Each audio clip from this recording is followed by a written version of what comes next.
Hello everyone, tech study में आप सबका स्वागत है। जैसा कि आपको पता है कि लॉकडाउन चल रहा है और आपकी क्लासेस ऑनलाइन स्टार्ट हो रखी है। हम आईटी के अंदर आईटी एनएसक्यूएफ आपके पास सब्जेक्ट है, आप सब बच्चों के पास जिन जिन बच्चों के पास आईटी सब्जेक्ट है तो उनको मैं बताना चाहूँगा कि आपका जो मेन टॉपिक है, जो मेन बुक का यानी कि आपकी आईटी की जो बुक है उसका मेन यूनिट है, first unit introduction of IT and ITs को अभी हम स्टार्ट नहीं कर रहे हैं क्योंकि आपको थोड़ा सा कंप्यूटर की नॉलेज, बेसिक नॉलेज भी होनी चाहिए। तो उसी से रिलेटेड ये आपके क्लासेस चल रही है, वीडियो आपके पास शेयर की जा रही है।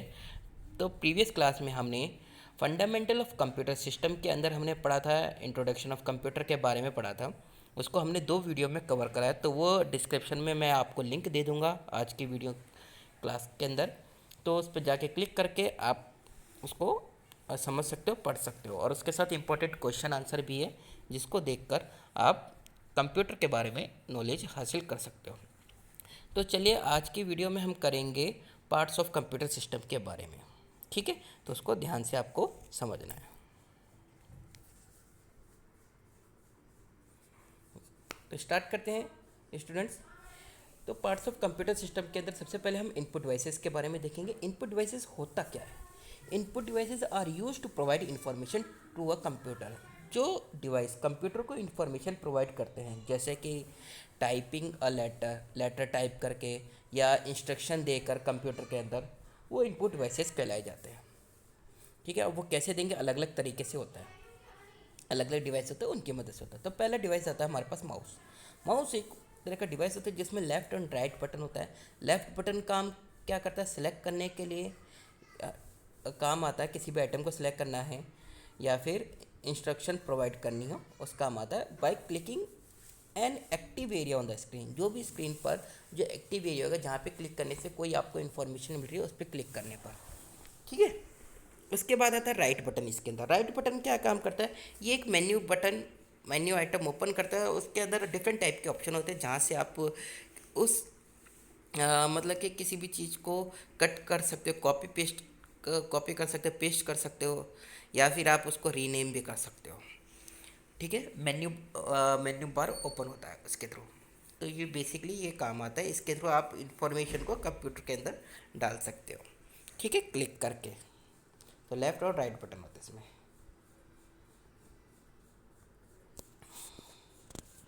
नेक्स्ट आता है हमारे पास कीबोर्ड। कीबोर्ड के अंदर बहुत सारी कीज़ होती है, जैसे कि टाइपराइटर के अंदर होता है, और इसका मेन काम होता है टेक्स्ट को टाइप करना, जैसे कि लेटर और नंबर कंप्यूटर के अंदर हम टाइप करते हैं और वो कंप्यूटर में शो होता है। उसके बाद आता है हमारे पास माइक्रोफोन। माइक्रोफोन बेसिकली पीपल बात करने के लिए यूज़ करते हैं या फिर अपनी आवाज़ रिकॉर्ड करनी है उसके लिए काम करते हैं। बात करके वो ऑल ओवर द वर्ल्ड किसी से भी बात कर सकते हैं माइक्रोफोन का यूज़ करके, इसे हम माइक भी बोलते हैं। नेक्स्ट आता है हमारे पास स्कैनर। स्कैनर एक तरह का डिवाइस होता है, जब हमें एक तरह के फ़ोटोकॉपी मशीन की तरह होता है, बट इसके अंदर क्या होता है कि अगर हमें कोई पेज है, ठीक है, अब स्कैनर के थ्रू वो क्या होगा, वो पेज को वो रीड करेगा, ट्रांसलेट करेगा और उसे डिजिटल फॉर्मेट में कन्वर्ट कर देगा, और वो कंप्यूटर में फिर हम उसे पढ़ सकते हैं। यानी कि बेसिकली आपके हार्ड कॉपी को वो सॉफ्ट कॉपी में कन्वर्ट कर दे। जो चीज़ आपके हाथ में होगी, रिटर्न डॉक्यूमेंट अगर आपके हाथ में होगा तो वो हार्ड कॉपी कहलाई जाती है, लेकिन जब वो कंप्यूटर में पहुँच गई तो वो क्या होगी? सॉफ्ट कॉपी कहलाई जाएगी। तो इनका फ़र्क समझिए आप। ठीक है, उसके बाद आता है वेब कैमरा। वेब कैमरा एक तरह का डिवाइस होता है, वीडियो कैमरे की तरह होता है। ये क्या करता है? कैप्चर करता है, अलाउ करता है कि आपके ना वीडियो को कैप्चर कर सके या लाइव पिक्चर को कैप्चर कर सके। यूज़र इसको यूज़ करता है ताकि आप है ना, मतलब कि लाइवली किसी के साथ बात कर सके वीडियो शो करके, जैसे कि आपके आजकल मोबाइल में है ही, आप वीडियो टॉक कर सकते हो। ठीक है, आप अपने मोबाइल के थ्रू जैसे जूम पर आप ऑनलाइन क्लास लेते हो तो उसके थ्रू हो सकती है लाइव, उसमें कैमरा ऑन करके आप है ना टीचर्स को शो कर सकते हो अपने बारे में कि हाँ आप एक्टिव हो, आप पढ़ रहे हो। ठीक है,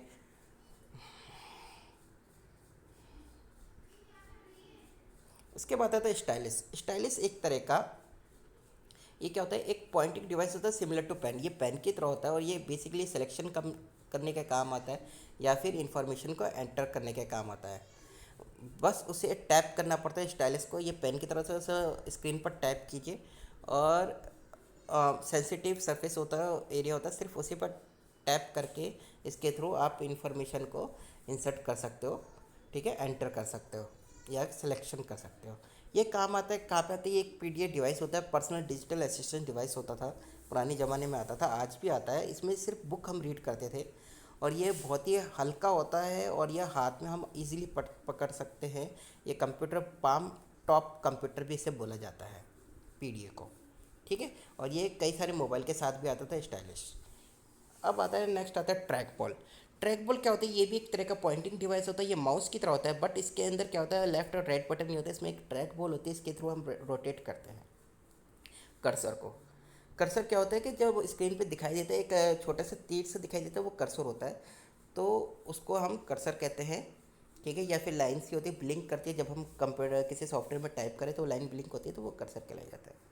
ओके, डिफरेंट टाइप के कर्सर भी होते हैं, वो नेक्स्ट हम क्लासेस में पढ़ेंगे, आगे चल के पढ़ेंगे, ठीक है। अब हम पढ़ते हैं आउटपुट डिवाइसेस के। ये अब तक हमने इनपुट डिवाइसेस के बारे में पढ़ा, जिनके थ्रू हम इंफॉर्मेशन को इंसर्ट कर सकते हैं, ठीक है, कंप्यूटर के में। अब हम आउटपुट डिवाइस के बारे में पढ़ते हैं, जब हमने इंफॉर्मेशन को डाल रहे हैं, ठीक है। अब वो किसी न किसी की वो प्रोसेस होती है सीपीयू के थ्रू। अब उसके बाद जब वो शो होगी, वो किसके थ्रू होगी, आउटपुट डिवाइसेस के थ्रू। अब वही हम पढ़ रहे हैं। तो पहला आउटपुट डिवाइस है monitor.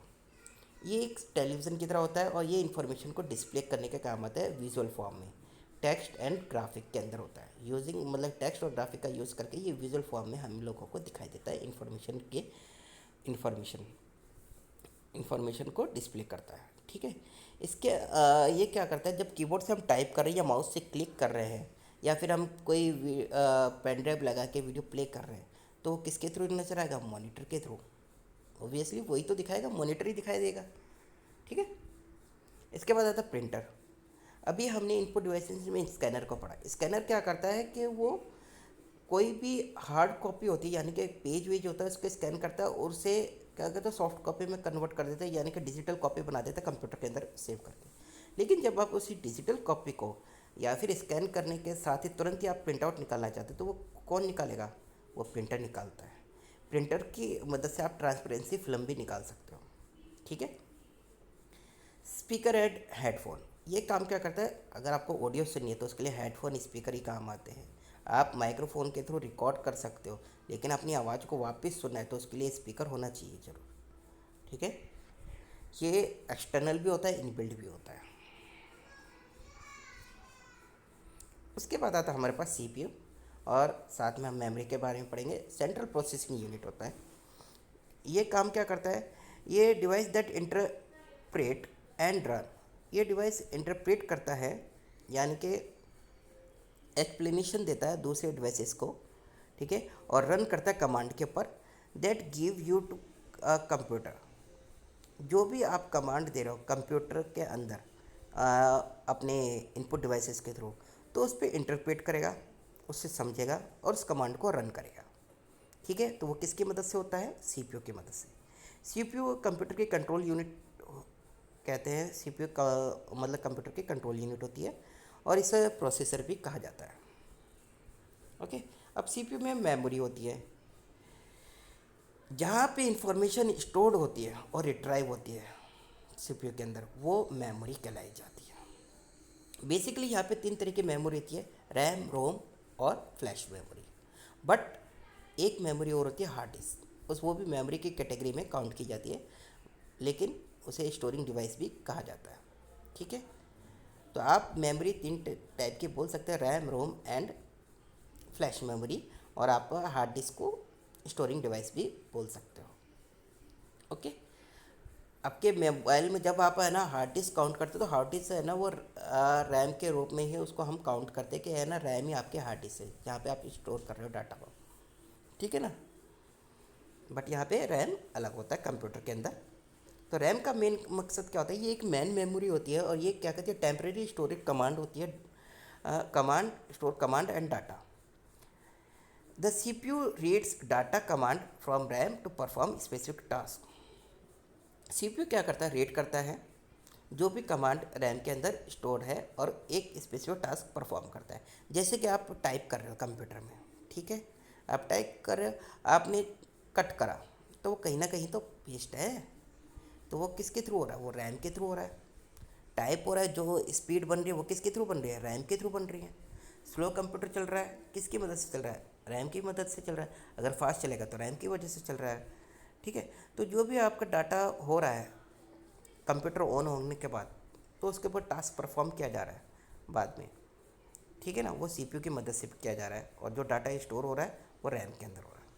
RAM is volatile, RAM volatile होती है, which means it is available only when computer is turn on. इसका मतलब है जब आपका कंप्यूटर ऑन होगा तभी ये वर्क करती है रैम, पहले नहीं करती, कंप्यूटर ऑफ करने के बाद नहीं करती है। जैसे कि आपने कंट्रोल एक्स करा, ठीक है, सॉरी, जैसे कि आप है ना वर्क कर रहे हो, ठीक, कंप्यूटर स्टार्ट करा तो रैम वहाँ पे काम करते हैं, आप सॉफ्टवेयर ऑन कर रहे हो, ठीक है ना, ये सारी चीज़ें कर रहे हो। Okay, the content of RAM must be copied to storage device.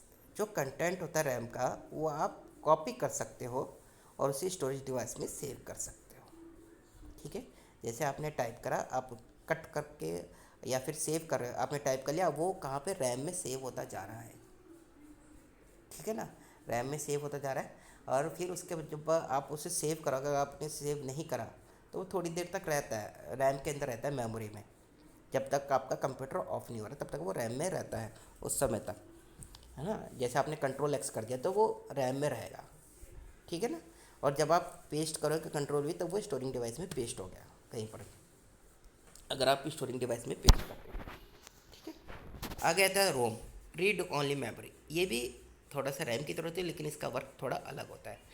ये क्या करती है, जब आपका कंप्यूटर ऑफ हो जाता है तो उसके बाद ये वर्क करती है।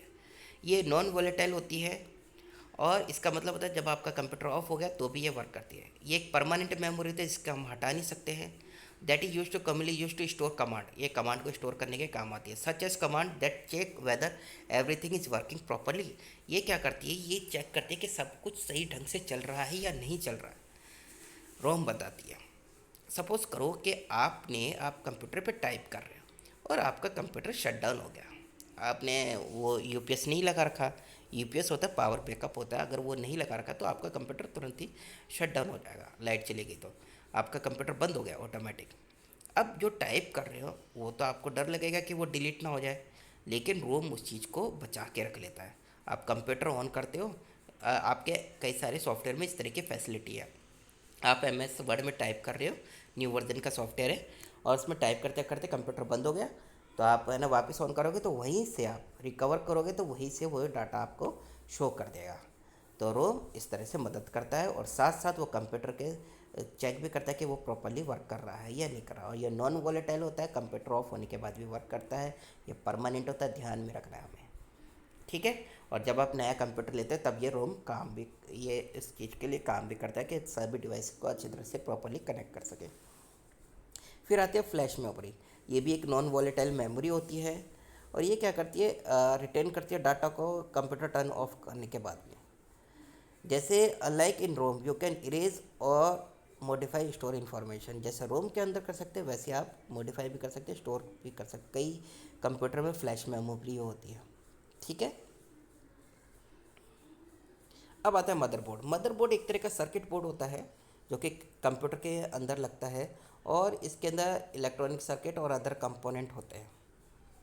Okay, motherboard connect input devices, output devices, processing devices. Motherboard के साथ इनपुट डिवाइस कनेक्ट होता है, आउटपुट होगा, प्रोसेसिंग डिवाइस कनेक्ट होगा।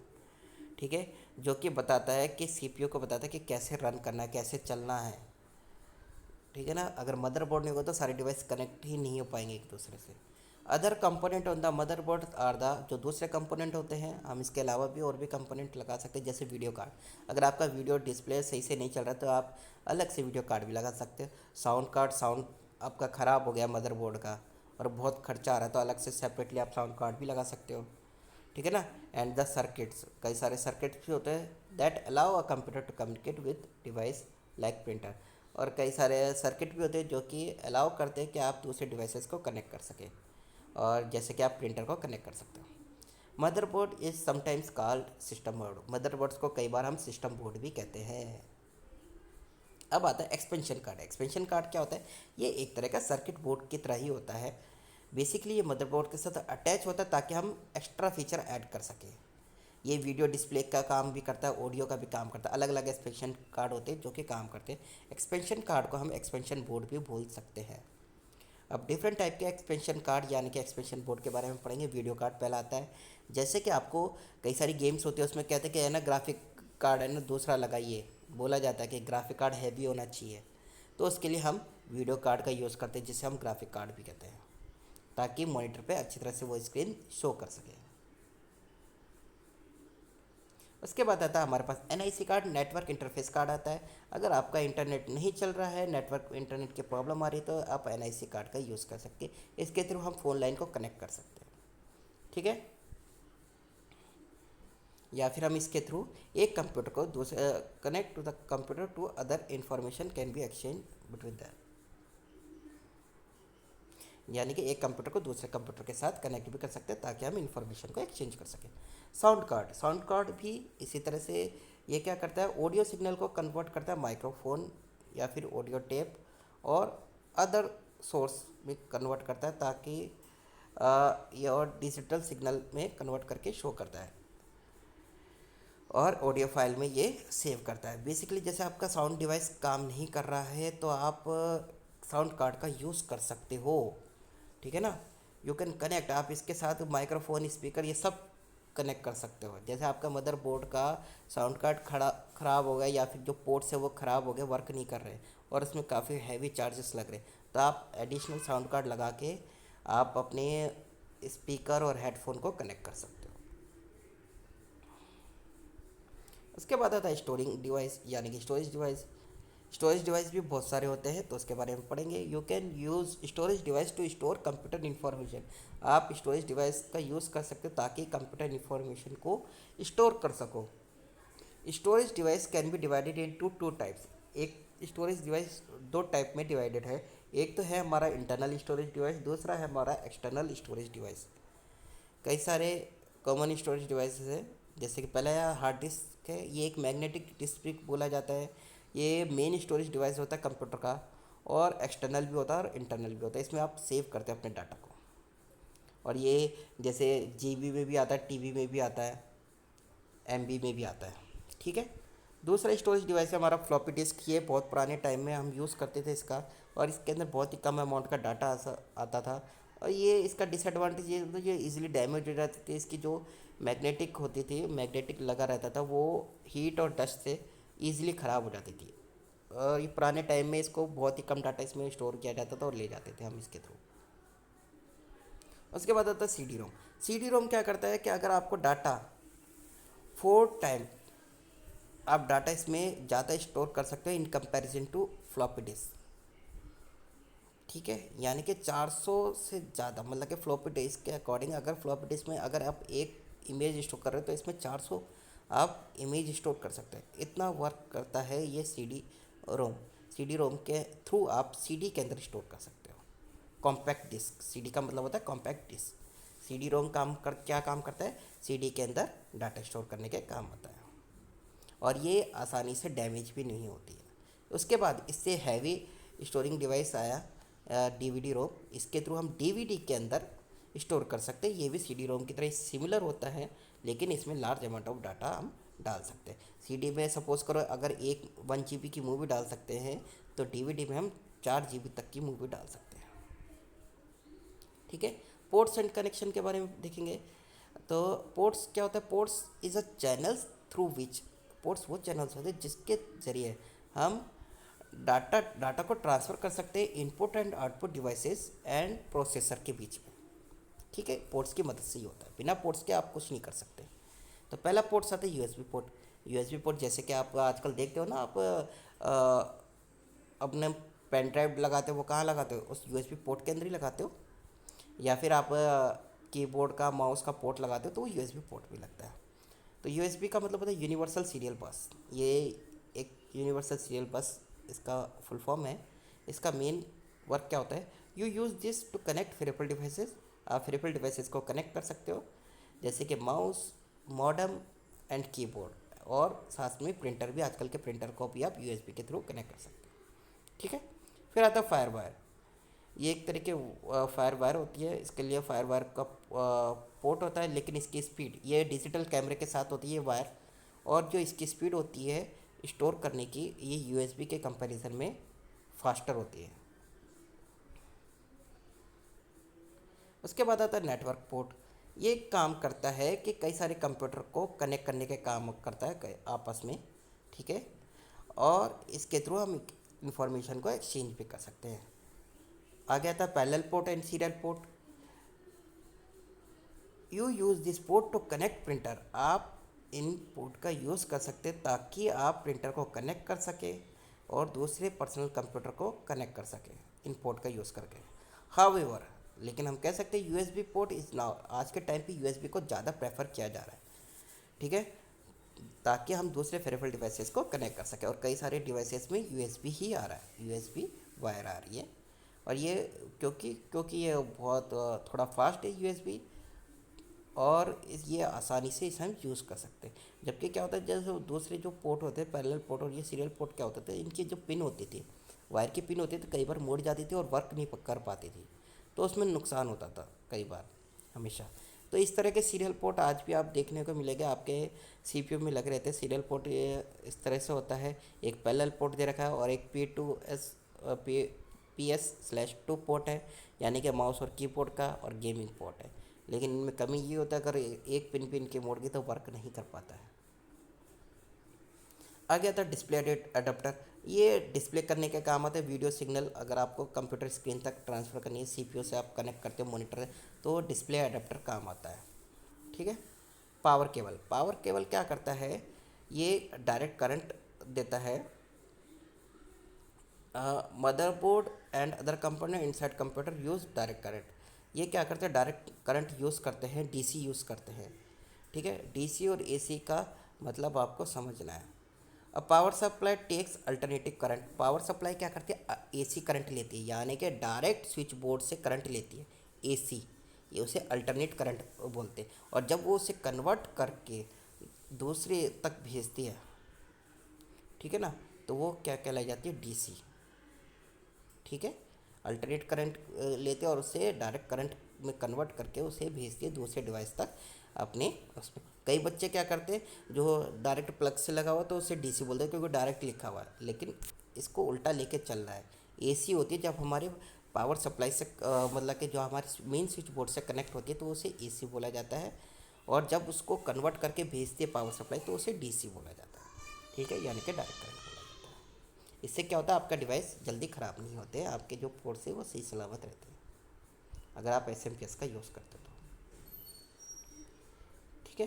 तो फिलहाल आज की क्लास में इतना ही, होपफुली आपको समझ में आया होगा, और आपको जो प्रीवियस क्लास के जो फंडामेंटल ऑफ कंप्यूटर है उसका लिंक भी मैं डिस्क्रिप्शन में भेज दूंगा, आप उसे क्लिक करके उसको देख सकते हो, और उससे रिलेटेड क्वेश्चन आंसर भी उसमें भेज सकते, आप पढ़ सकते हो। और आज की वीडियो से रिलेटेड भी क्वेश्चन आंसर मैं डिस्क्रिप्शन में भेज दूंगा, तो उसे आप ज़रूर कीजिए, तैयारी कीजिए, और कोई डाउट हो जाए तो क्वेश्चन पूछ सकते हो कमेंट में डाल के। और साथ साथ इस चैनल को लोगों के पास कई सारे स्टूडेंट के पास शेयर कीजिए, ताकि वो कंप्यूटर के बारे में नॉलेज हासिल कर सके, ठीक है। और कोई इस चैनल को सब्सक्राइब करना ना भूले, लाइक करें और शेयर जरूर करें। तब तक के लिए thank you and have a nice day, keep practising and keep watching, thank you.